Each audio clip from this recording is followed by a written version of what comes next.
All right, excited to bring another episode for you guys. This is in line with our house hacking series that we are promoting. And today we have Christian Bachelder, and he is partners with David Green, who everybody knows from Bigger Pockets, in his mortgage brokerage, the One Brokerage. So we had an amazing conversation. We got through a lot of the hurdles that most first-time house hackers experience, like how to get qualified, how to move out of the first one and into the second one, and all the little nuance from the lender's perspective on what's going to hang you up. So make sure you listen for those things. I mean, he gave really simple, actionable advice, and I pressed him on some of those issues to go deeper, and I thought it was very, very beneficial. So we're going to use this one as kind of the financing 101 of how to finance a house hack well. So we're excited to have you here listening. If you like the content, please give us a review, share the episode with anybody you know of that's considering house hacking, as this one is going to be one of the better ones that we've had for sure. Let's get into the show. All right, today we have Christian Bachelder with us on the show. Christian is a partner in the One Brokerage. So Christian, welcome to the show. Absolutely. Appreciate you guys having me. Yeah, our pleasure. I've been excited about this conversation. Why don't you take a minute or two to just introduce yourselves to our listeners, kind of a quick bio, that way kind of know who we're talking to. Yeah, 100%. So first and foremost, obviously, I'm the broker and co-owner of the One Brokerage. I started it with David Green of Bigger Pockets fame. He's the host of the main Bigger Pockets podcast. I've been on that podcast a number of times, done a lot of seminars and kind of teaching things with David. Obviously everything that comes with David's world, right? House hacking, BRRRRs, short-term rentals. But ultimately I am the finance arm of David's world, right? I'm the broker of record of our lending company. We've developed products to not only help first-time home buyers, but to help, seasoned short-term rental investors, right? To help seasoned multifamily investors, everything in between.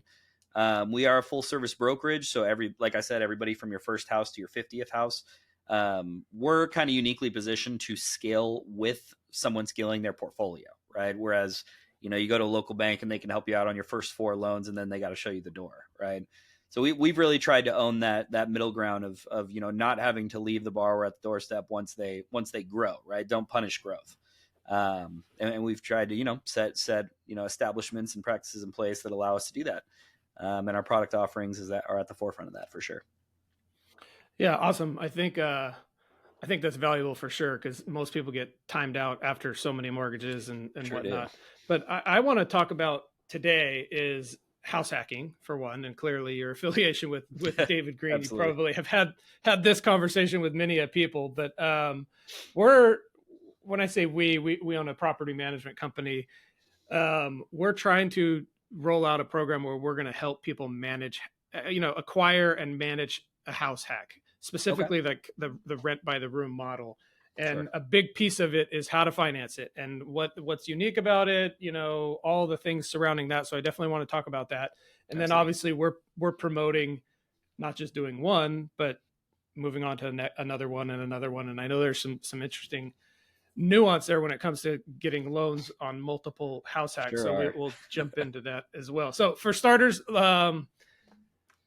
I think most of our listeners know what a house hack is, but just if this is somebody's first time, it's essentially you're going to buy a house. The owner, the model we're promoting, which is the rent by the room, and obviously there's a lot of different house hack strategies. Yeah. So I want to make sure that's thrown out there.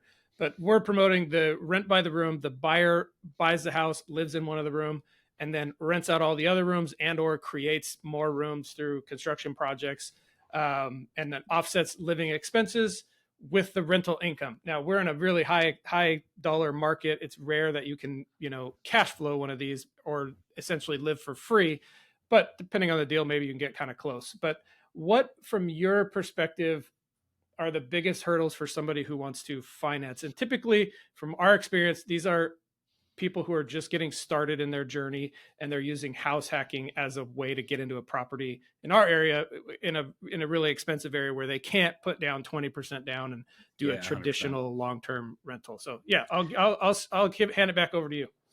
Yeah. Biggest roadblocks. I mean, the hurdle just in the industry right now is qualifying, right? I mean, rates are high, prices are high, right? So obviously house hacking is a good, a buffer for that, right? Because you're able to lower your living expenses. You're able to get in for a low down payment, for instance, right? But absolutely that hurdle is the majority of people doing house hacks for the first time are qualifying conventionally. FHA is a great product. You put 3.5% down. That lowers your barrier to entry in terms of cash. But it still comes with full doc qualifying, right? And full doc just means tax returns, pay stubs. You actually have to show your debt to income, right? The tricky part about house hacks specifically, especially on the rent by the room model, is that in comparison to when you just buy a true investment property, is that you don't get credit for the rents you're going to be receiving, right? We call that border income. Border income is like the old school house hack word, right? Where that just means you have people living as roommates with you, right? When you go buy a rental property, let's say you put 20% down, your mortgage is going to be $3,000 a month, but it rents out for $2,800. We can actually use that $2,800 to help lower your debt to income, even though you're not receiving it yet, right? It's the only situation in lending where you can use income that you don't have yet, right, to help you qualify. That's real estate's powerful that way. With house hacking, you can't do that. They don't assume you're going to rent out your primary. Unfortunately, Fannie Mae, Freddie Mac, FHA guidelines, they weren't written for Bigger Pockets followers, for followers of this podcast, right? They're not written for more creative investors. But there are a couple exceptions. One is if you buy a multifamily, right? So if you buy a 2, 3, or 4 unit, you can use that income. That's still kind of house hacking. It's not rent by the room, but it's adjacent. You can also use ADU income. So garage conversions, mother-in-law suites in the backyard, stuff like that. We can actually get credit with that income on certain loan products now. But historically speaking, getting credit of that income to help you offset your mortgage is definitely the biggest barrier, specifically regarding house hacking for a first-time buyer. Do you see that changing? Are there programs that are in the works where people are going to give you credit for the income? Yeah, I've gotten this question a lot. Fannie Mae is and Freddie Mac are starting to become more open. I'm hearing rumblings, at least. Now, I don't want this to say it's changing in the next 6 months, right? I don't want somebody to pin this, to me and hold me to it. But for instance, I think of it very similarly to ADU income. Historically, ADU income was never used, right? You could never qualify with it anything. You could only qualify if it was like a standard and true like duplex, triplex, or fourplex. But they've come around to ADUs. So in a similar fashion, I would like to believe that they'll come around to house hacking as well, especially with cost of living getting so high. This is what people have to do, right? You got a house hack to get into your first home in a lot of situations, especially like you said, in high cost of living markets. So could I see a scenario in the next 6-12 months? I absolutely could. Gotcha. Are there any like portfolio lenders who have products targeted at house hacking that are not Not by necessarily Freddie, Fannie house stuff? hacking. Yeah, it's a good question, and typically those would come with larger down payments as well. So that would kind of lower the benefit that house hacking brings with the low down payments. There's nothing that's specifically catered towards it right now, and you would think there would be, right? Because it's a strong model, very low default rate, right? When people are house hacking, you get a significant portion of your living expenses. Maybe you don't live for free, like the perfect house hack. But you get a significant chunk of your mortgage wiped out by your tenants, right? Not that I'm aware of, though. There's not portfolio lenders that really love this low down payment, high leverage, roommate situation, right? Gotcha. What does that change with time? Like, let's say somebody gets qualified, gets into a low down payment house hack, and they've been doing it for 2 years. Now they can demonstrate the income that the roommates are providing them. Does that change anything or no? Absolutely does. Once rental income is on your tax returns, everything that I just said no longer applies, which is kind of fun, right? Okay. That's how house hacking can really start scaling. If you can get into that first one, right, just by true qualification, and you can qualify with a co-borrower. A lot of people don't know you can put up to 4 people on one conventional loan. So I mean, that's like you, your girlfriend, your mom, and your dad. Chances are all 4 you combined can qualify for a house, right? You put 3-5% down, whatever it is. Get in, live in there for 12 months. 12 months is that standard agreement that you make with the lender when you buy a primary house, and then you move out, right? And then now you have a total rental, a fully rented property, right? Instead of just renting 3 or 4 rooms, now you have the entire place rented, obviously because you're vacating. You can then use that rental income, and there's rules, right? You have to use a percentage of the income and whatnot. You have to get a master lease and stuff like that. But with a good loan officer who can kind of guide you through, accomplishing that, 100%. And that's the way that I've seen house hacking really be the most beneficial to borrowers in terms of scaling a portfolio is using this little gray area of qualifying with the rents after you've moved out, right? And now it's like a true investment property. Yeah, gotcha. Okay, so you said you can have up to 4 people on a loan with you. Obviously, not all 4 of those people have to occupy the house. Like, what are the rules on That's the some fun occupancy gray side? areas. There are requirements for we call it non-occupant co-borrowers. That's just fancy words. It means you're on the loan but not occupying the property, right? Certain loan products have rules with like maybe an increased down payment, maybe 10%, right? So it may increase your decrease your borrowing potential a little bit. But some loan products still allow you to do it through 3 to 5% down, right? And having your mom on the loan, even though she's not going to live there with you. So absolutely, that's one of those little gray areas that may be the make or break point of getting you into the house, right? Gotcha. So it sounds like, if I'm hearing you right, you got to scratch and claw your way into the first one, whether 100%. you're co-borrowers, whatever you got to do to get it. And then once you're ready to go on to the next one, it's a little easier because you can get credit for the rental income. Yeah, and Talk we did about this for one of our borrowers. Sorry, just to explain how this can work. Sure. We did this Yeah, for one of our yeah. borrowers where she's on like her 3rd or 4th year now. And, typically you're able to buy one a year, right? Obviously, if you happen to purchase in a time like our last 2 years in the industry where we've had like record appreciation, she was actually able to kind of parlay those houses. And now I think she has 6 or 7 in 3 years, right? So it's like she was only planning to buy one a year, right? Pretty cool. Yeah, really cool. I want to talk about the reportable income. So this comes up frequently. You'll have people who are trying to avoid taxes, right? And obviously, with depreciation and all the benefits of owning real estate, I think it's kind of a dumb conversation, but there are people who want to take rental income under the table and not report it. What are the impacts on when you want to go get the second or the third one, if that's how you're running your quote unquote rental business? It's the same exact conversation as small business owners, right? Write everything off. It's the same exact thing. A lot of cash businesses, right? Oh, pay me in cash so I don't have to report taxes on it. When you're self-employed or a real estate owner, you kind of have to change your mindset from like the standard W-2. You don't have this option as W-2, right? You get your taxes withheld before you get paid, right? Whenever you're working on something, and I kind of think of real estate ownership as business ownership to a degree, right? You have something to manage, you have maybe staff, cleaners, maintenance people, whatever. Whenever you're balancing reportable income versus mortgage qualifying, you got to toe that fine line, right? The more you the more you report, right? The less deductions you take, the higher your taxable income, the better your qualifying potential is. So you qualify for more loan, right? So as it scales in this direction, you get more over here. But the moment you start saying, oh, I'm going to take that write-off and not report that rent, or on a business owner, not report that income, or, write off this expense that I didn't really have, and you start playing that game, you kill yourself qualifying for a mortgage, right? Now, is there a sweet spot there where you report just enough to get accomplished what you want to accomplish this year? Absolutely. That's the power of having a good CPA and a lender that know how to talk to each other and speak the same language. But it's a mistake that a lot of people think they're benefiting themselves financially, and they end up shooting themselves in the foot for 12 months. And now you can't buy a home, right? Yeah, I see it all the time, not on the lending side, but when we're looking at deals, maybe to acquire another business or something, and that's exactly what the business owner's done. It really messes with the valuation of their business. And sometimes I don't think they understand that.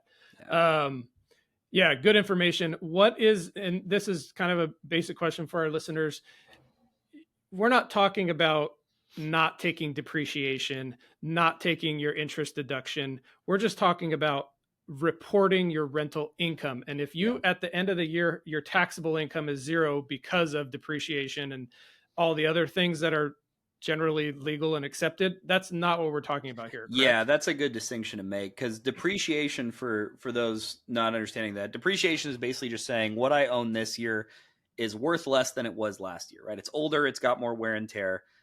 And what people don't realize, though, is that there's no depreciation man that comes and collects your depreciation, right? It's a paper loss.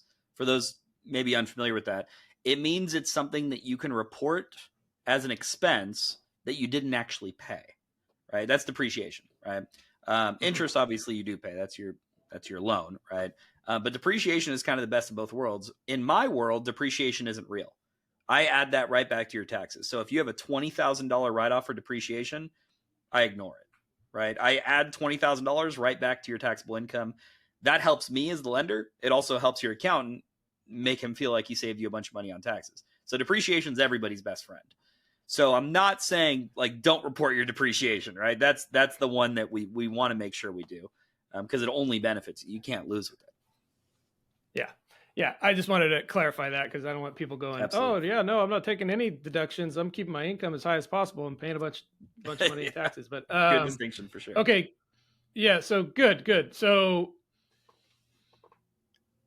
when it comes to let's say we got someone into their first house hack, they've lived there a year or two or whatever they're comfortable with, and it's time to go get the next house hack, and they want to just start scaling this strategy.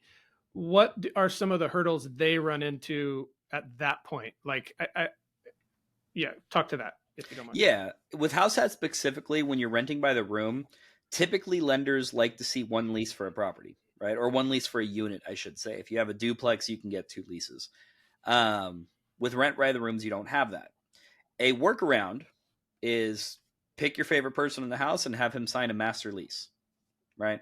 So if a room's renting out for $1,000, if you got 4 bedrooms and you're renting out for $1,000 each, have one person sign that master lease for $4,000, right? And then you can still have your subleases, right? And everybody is still end up paying the rent, but you have one person that can at least provide you the documentation for a master lease. And in the bank standpoint now, you're renting that out to one person who is then subleasing it, right? That's a workaround. But sometimes renting by the room can get you into the situation of you have more income than what the lender will give you credit for, right? And this is this weird little gray area in lending where, I make all this money in the world. Yes, but how much of that is usable, right? And that's what we call it usable income in lending. And sometimes somebody will come and fill out a loan application. They'll say they make, hundreds and hundreds of thousands of dollars, when in reality we got like 10 grand of useful income, right? And that can lead to some frustrations if somebody feels like they're doing things the right way and they're reporting taxes and they're paying money on it, and it turns out it's not even helping them. Explain that a little bit more in detail. What give us an example of that? Yeah, I mean, usable income, for instance, obviously the house hacking, right? Renting by the room on a primary residence before you move out. You can report income on your primary and report, let's say you rent out $1,000 for 4 rooms. That's 4,000. That's 4,000 a month, 48,000 a year.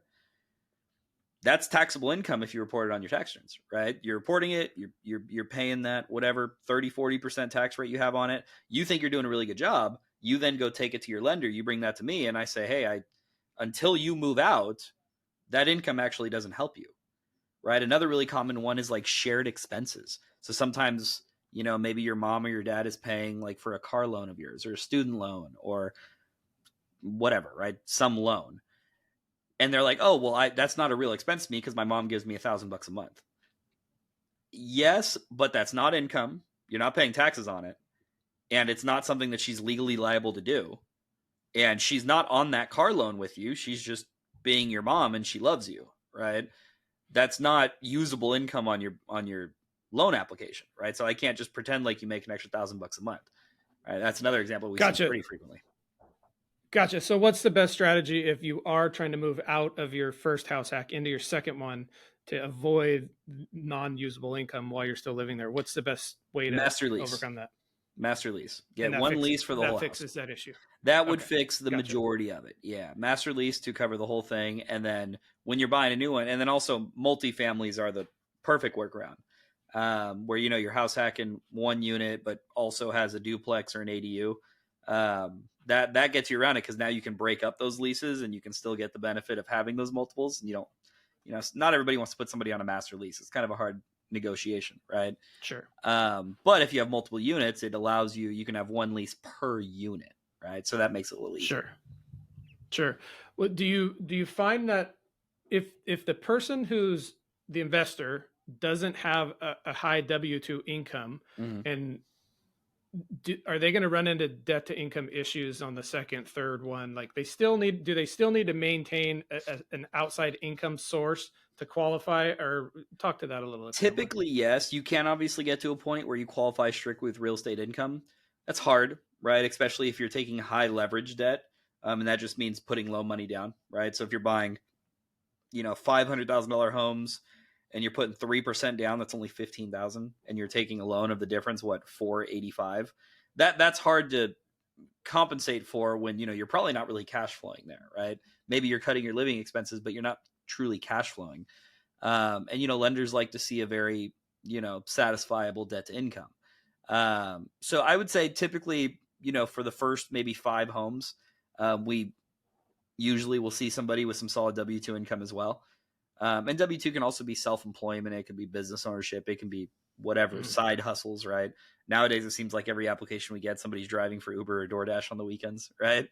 That is usable income, right? Once it's reported on tax returns. But the odds of you qualifying strictly with real estate income within your first 5 units is very low, is unless you're buying in cash, which if that's the case, you're not listening how to house hack, right? I mean, you're buying in cash at that point.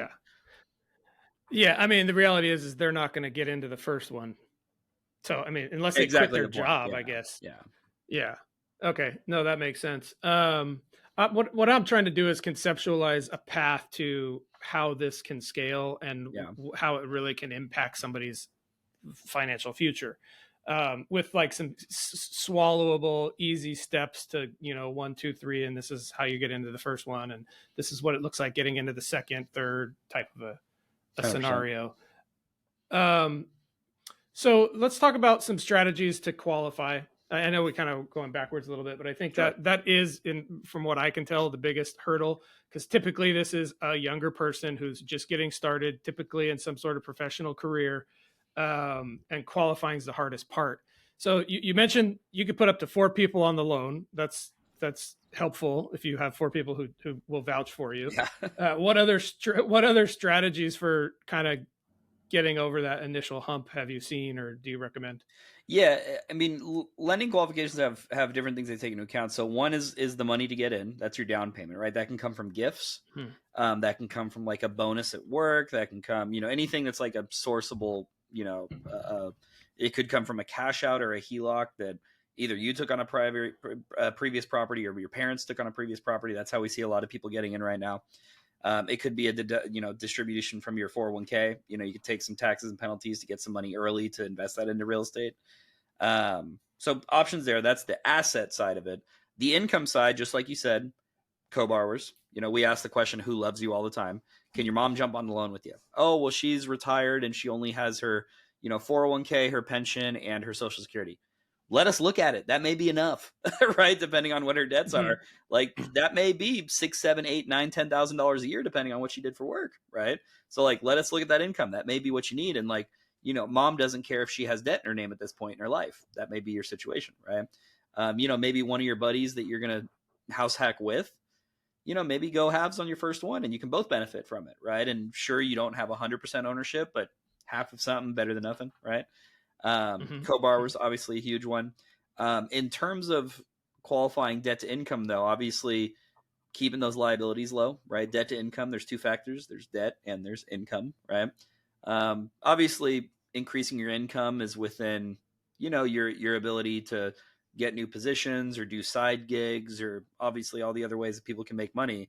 But your liabilities are the thing that you can really control, right? Keep those student loans. Obviously not everybody can keep their student loans low, but keep your credit cards low. Don't rack up high interest debt. Try not to have huge car expenses before your house.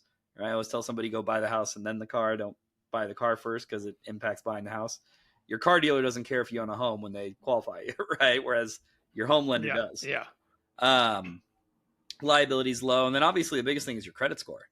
Your credit score is going to keep your qualifying, it's going to keep your pre-approval good and the rate that you get even better, right? I mean, your credit score is everything. And in terms of negotiation, you guys may have heard a little bit about this in terms of helping people get into these properties, but seller credits are massive right now. And all that means is, for an example, if somebody's got a $500,000 house, you're looking to get into it right now, I would offer 505, maybe go a little bit over and say, hey, but turn around and give me $10,000 in seller credit. All that means in layman's terms is that seller, out of that $505,000 he's selling the house for, he's going to turn around and gift you $10,000 at closing. What I would do is I would take that money and go buy your interest rate down. You pay some upfront money that isn't yours, that's the seller's. He's giving it to you as a negotiation tool of getting this house done. You take that $10,000 and instead of getting a 6% rate, you get a 5.5% rate. Now your mortgage is $200 less a month, and you got it for free. That's pretty cool, right? Now that will and it helps you on it helps you on the qualifying side as well, right? That's what I'm getting at. Qualify for less. Yep. Yeah. Your debt to income. That's the same thing as going and paying off a car, right? You're getting $200 less on your monthly expenses, whether that's $200 less on your house, your car, your credit cards, anything. That's a strategy, right? Use some of that seller's money to get your liabilities lower, right? Yeah, I like it. What's funny is that was on my list to talk to you about, because I also want to talk about the general, market conditions that you're seeing, i.e. interest rates and all the stuff tied into that. I know in our area, we're seeing big interest rate buy downs from the sellers, which is exactly what you're talking about.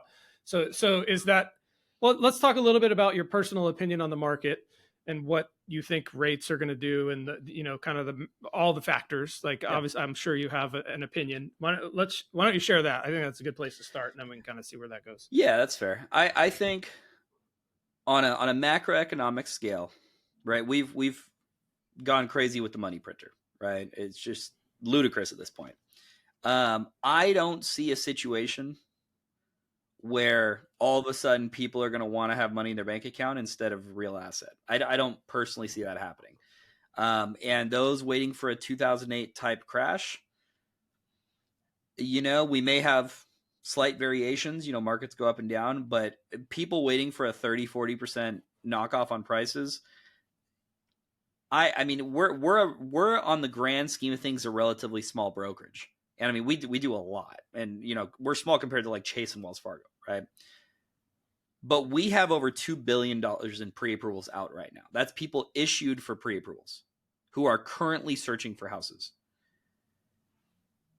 If those people see a 0.25% interest rate decline, they're buying.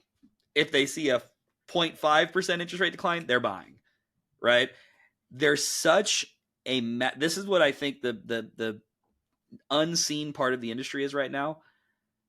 There is such a massive amount of people waiting on the sidelines right now that the moment these target markets that people can cash flow in, that people can get depreciation write-offs in, that these business owners can shelter their income, we haven't talked about cost segregation, but getting into bonus depreciation while it's still available, the amount of investors that benefit from that don't need cash flow is massive. And I think everybody looks at houses just thinking of cash flow and say, how is anybody buying right now? But then they see all these investors making cash offers.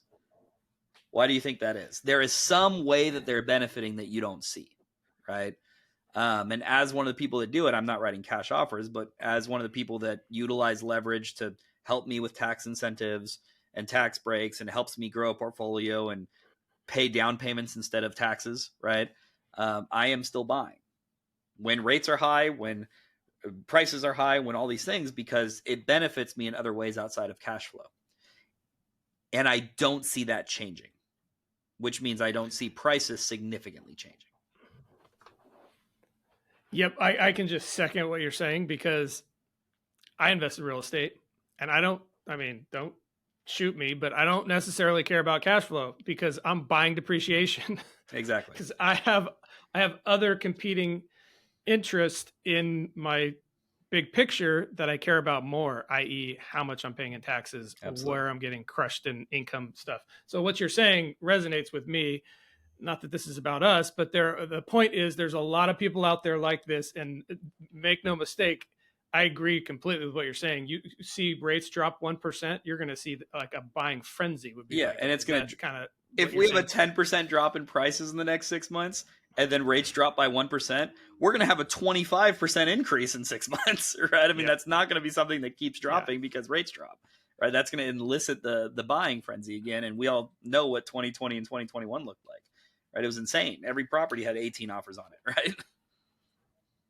Yeah. What do you see? Do you see a larger, if we go into like a bigger recession, do you see the demand that you just talked about from, high net worth individuals who are investing in real estate for not cash flow reasons? I see there potentially is a scenario where some of that cools off, depending on where what industry gets hit the hardest and whatnot. Do you see that factoring in, or is that not as big of a piece in your mind? It's possible, especially if, high net worth careers start taking hits, and we hear, Facebook layoffs and everything else. But I see all these people turning around and getting a job at the next place every day because I'm pre-approving them, right? I see people jumping from Meta to Twitter to Tesla to SpaceX every day. That's something that could impact the buyer pool for high net worth buyers. But there's a really unique thing that's happened in the last 10 years. And while ownership, I don't think is going to, I don't think we're going to have one house for every American. And, I think renters have started to become more prevalent with working from home and being able to have flexibility with where you live. We saw Airbnbs go crazy 2 years ago, right? Because everybody wanted to go rent a nice house because there was so much money going around. But there's been like a supreme like consolidation of real estate. And what I mean by that is that ownership hasn't really changed. It's just consolidated into fewer hands. So I think as we go forward, everybody likes to talk about like corporate buyers and like, these big hedge funds buying real estate. But last year they bought like less than, I think, 1.5% of the real estate on the market. It's not as significant as like, these news agencies make it sound. But individual buyers that are buying under the name of corporations like myself, who, 10, 15, 20, sub 30 units. There's more and more of those happening, right? And those are technically institutional investors because they buy and put in LLCs and use these non-conforming loans. I see that becoming the next round of people who become significantly influential and wealthy. I think it's going to be that subcategory of people, the people who understand how to build processes, who know how to scale up, whether it's by house hacking or, getting to the point where you can buy rentals at 20% down, setting a 20-year plan to buy 20 properties, right? I mean, you guys think about it. What if your dad had 20 houses? That means he probably bought them between 1960 and 1980, or even later than that, 1970 to 1990. How's he doing right now? He's going to be doing pretty good. Right. And if, I could see, now this is going to sound fear mongering. Obviously I'm in the industry. I don't want this to come off this way, but I think in the next 5 to 10 years, if you don't own real estate, I'm not sure if you ever will. I think we're going to get to that point where the people buying real estate are those people who already own it. I don't see another way that this goes. Yeah. Which let's bring that back full circle. How does this affect the first time house hacker and the decisions they're going to make today? So if that's your position, which I don't disagree with at all, it's even more imperative that somebody takes action now. Is that kind of where you're at? That's what I'm getting at, more or less. And once again, this is not fear mongering. This is not me saying everybody needs to go buy real estate right now, because I don't think a lot of people are in the position to buy real estate. There's risks that are associated with it, and being a landlord is not everybody's dream. But in terms of a wealth generating tool, and in terms of ability to access capital in the future, and ability to base your appreciation on a basic human need, there's not a whole, and then you add in the tax advantages and everything else that comes with it, and your ability to buy one of these a year at 97 to 95% leverage, at better interest rates. I know interest rates are high, but it's better than anything else. It's better than car loans and credit cards right now, right? Or margins on your stock trading account, right? I don't know, man. I just see the people that are doing it for these next 10 years are going to be the people who continue doing it and who teach their kids. And these are eventually going to be the people who inherit all the real estate in America, right? And it's just going to consolidate, right? And we think, the Trump family or the Rothschilds or whoever own everything. They don't really. Like, most of private real estate in America is held by private citizens, but that's consolidating. Yeah. It's starting to become fewer, shrink into fewer and fewer hands, right? Which is interesting.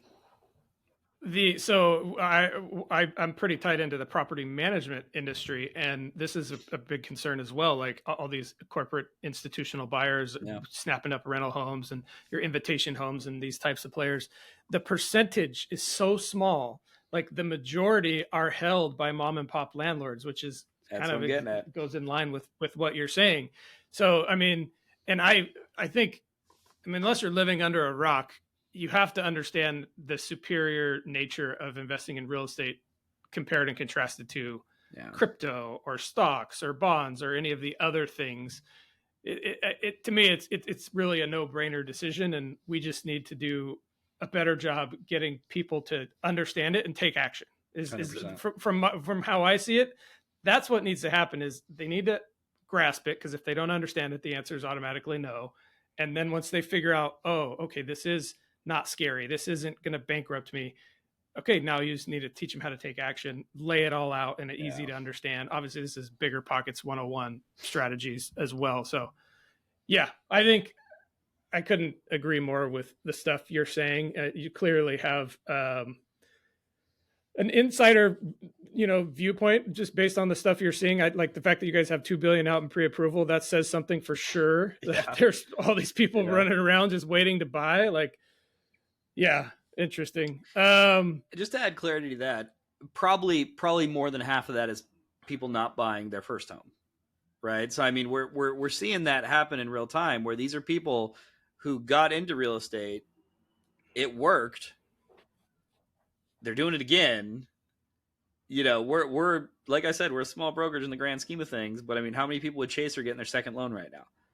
Maybe buying I was just gonna say vacation home or something like that, or maybe taking a HELOC off of their primary that appreciated in these last 2 years and going and buying an investment property. Like, this is happening more and more. And with the advent of like David wrote long distance real estate investing 20 years ago, you never heard of somebody living in California who owned a Florida property. It didn't, like, that wasn't real. People didn't really do it. Maybe if somebody was like really wealthy and had family out there, right? But like, nobody owned a house on the other side of the country unless they like moved for work and they just held on to it, right? Like, this is really something that in the last like 10, 15 years has really taken off because of the tools, Bigger Pockets, because, books that have been written and how to manage systems, and like Airbnbs now you can manage a property by the click of a button, right? Like, these things that have happened have enabled people to grow their buy box to impact other markets, right? Like, now the Californians are buying houses in the Midwest, whereas historically they were not competition. Like, if you were in Indiana, your competition to buy properties was other Indianans, whatever it is. Indians? No. Yeah, right. Yeah. But that was your competition. Now you're competing with the guys from Florida and Texas and California and New York and Tennessee and everywhere else. And like, is it fair? That's maybe a moral discussion, but it's, we're in a capitalistic society. Like, intrinsically, certain things aren't fair in that, right? Like, the worm goes to the hungry bird, right? So I think that's something that people really haven't considered when they're thinking of like this place dropping. I mean, I think of a place like the Smoky Mountains. Like, I remember even 5 years ago, you never heard of anybody own properties in the Smoky Mountains. And now it seems like everybody's got one, right? Everybody's got a cabin up in the woods now. And that wasn't something that was super common 5-10 years ago. I don't see that all of a sudden changing after people have realized these tax benefits and the leverage ability that you have and the long-term appreciation you have and the principal pay down, getting somebody else to cover your debt. Like, these people aren't losing doing it, is what I'm getting at, right? Whereas in 2008, they were based on bad loans and bad advice and adjustable rate mortgages and interest only mortgages and balloon payments, and people were getting houses that they couldn't qualify for. Like, I'm a lender. That's not happening now. I promise. Like, these people getting these loans qualify, right? So it's an entirely different time. And I feel like everybody's hoping for that 40% decrease in property values, and don't hold your breath too long, Yeah. Yeah. I think it's good advice. I appreciate your perspective for sure. How do you, I don't even know the question I'm trying to ask. Anything else you want to share with like someone who's contemplating doing house hacking? We've given them a boatload of information already, but 100%. Anything we skipped over or didn't address? I'd say the biggest thing, and I'll talk personally how I even got into the space, because I was a chemical engineer by trade. Like, I was nowhere in the realm of any of this, is if you're interested. If you're not, I get it, right? Landlord's scary. That's fine. If you're listening to this, I'm assuming there's some sort of interest already there. Mm-hmm. Take a weekend and go get into a room with someone. It doesn't have to be a real estate meetup, but I mean, we have like BPCon happening in October, I think is this year. It's a big convention with like 6,000 people that are going, that are all going to be talking about the same stuff. Like, give it a shot. Tickets a few $100 and go. If you don't get $400 of value from BPCon, I don't know what to tell you, but if it's something that you're thinking about pursuing, surround yourself with people who can advise accordingly, who can give you advice on your loan, your real estate, your property management, right? And if you're seeking it out, it's going to find you, and you're going to realize the benefits that this is going to bring you and your family long-term significantly, outweigh the risks that come with it. Yeah. Well said. Well said. Christian, if our listeners want to see what you're up to or follow you, what's the best way for them to do that? Absolutely. Obviously, David and I on Bigger Pockets, we host a weekly episode called Mortgage Mondays. Check us out there. It's a playlist on the Bigger Pockets channel. If you're looking for me personally, email's christian@theonebrokerage.com, all spelled out. I'll give that to you, so that'll be in this video description. Sure. Yeah, we'll put it in the notes. Yeah, and then I think my social media tag's @the1broker with underscores, so _1_broker. Instagram, I think I'm on all this stuff. But yeah, reach out. I'm happy to help, obviously. Well, yeah. Anything. Yeah, awesome. Hey, really appreciate you spending your time with us. You've given a lot of like actionable tips that people can use to get into their first house hack and start taking advantage of the things that all these other people have figured out already before them. So yeah, thanks for coming on. Appreciate it. Appreciate you guys having me.